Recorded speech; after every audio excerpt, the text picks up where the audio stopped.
5 seconds to go.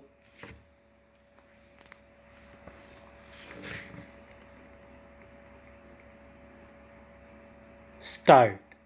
We started planning as the house will remember 3 years or 4 years ago with very little data. It is very difficult to plan without data. Gradually, we have collected data. Gradually, we have made the states and the people in the states plan conscious. All the time, we have had to face the terrific problem of food shortage in this country. We came to the conclusion, rightly or wrong, that in the first 5-year plan, the most important thing was the agricultural front. Of course, we are carrying on with the river valley schemes and we have put up factories and many other kinds of plants.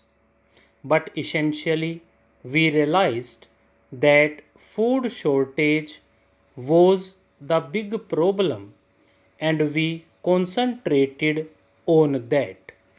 We did that because we felt that unless we had a strong food basis, our industrial efforts might well be bogged down. Honorable members who have studied the history of other countries probably know that too much stress on heavy industries has produced difficult problems in those countries. In fact, the price paid for rapid industrialization has been terrific in some socialistic countries. I am certain that no country with any kind of parliamentary democracy can possibly pay it. Maybe where there is a dictatorship with an army behind it, they may be able to do it.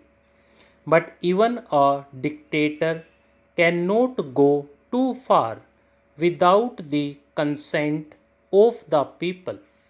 Real progress must ultimately depend on industrialization.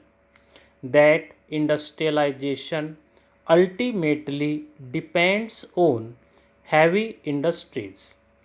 Even to preserve our national independence and much more to raise our standards of living, heavy industries are essential. But if we go in for heavy industries alone and not think of the other factors, is quite possible that our problems will become much more difficult. It is possible also that unemployment will grow.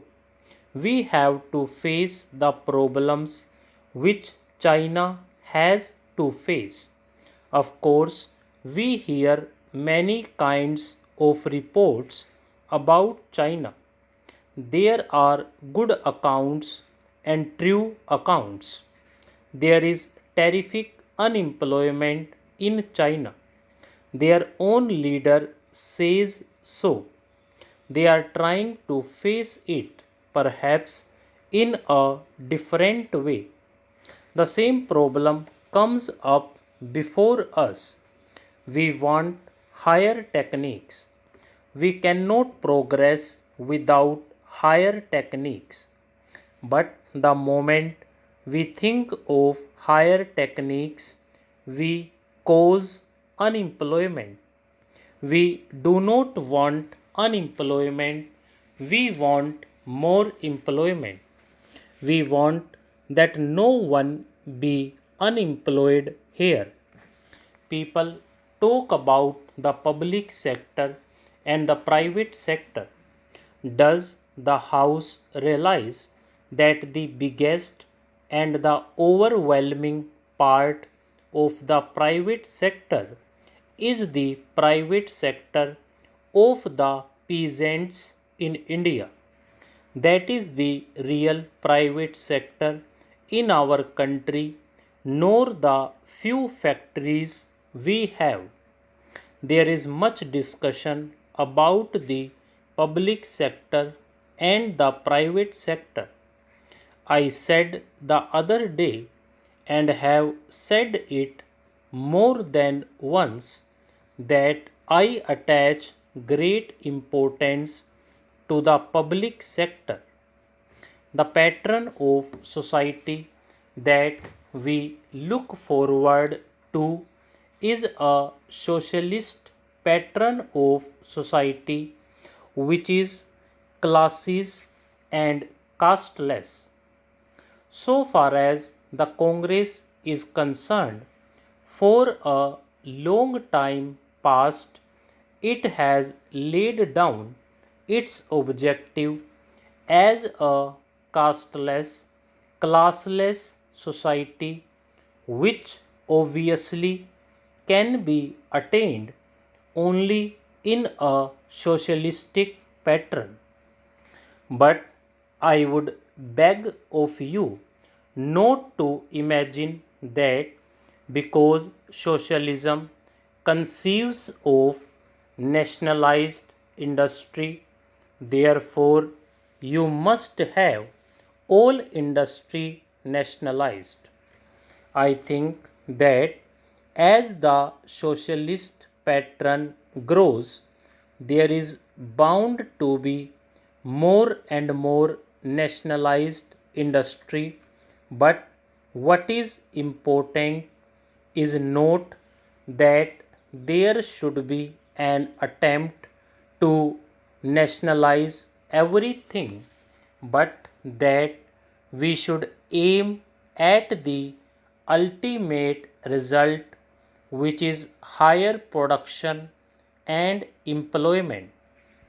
If by taking any step you actually hinder the process of production and employment from growing, then that does not lead you to the socialistic pattern. In a country like India, where money, trained personnel, and experience are lacking, we have to take advantage of such experience, training, and money as we have. We want to make this business of building up India a cooperative enterprise of all the people. We try to avoid conflicts and try to avoid taking steps which have a chilling effect on this pattern. We want to go ahead in regard to production and employment. That is the vital thing. And in order to attain that, we have to create the right atmosphere and encourage initiative. In regard to the public and the private sector, it is obvious that with the limited resources we have in the hands of the state, we cannot do all that we want to do at the present moment. We shall, of course, try to do as much as we can, but some people suggest that we must prevent the private sector from functioning in the field of industries. I think such an idea comes from confused thinking. I do not understand this attitude. I want a socialist society in India. I want to get out of this framework of an acquisitive society, but I am not going to get it by merely passing resolutions, etc. Stop.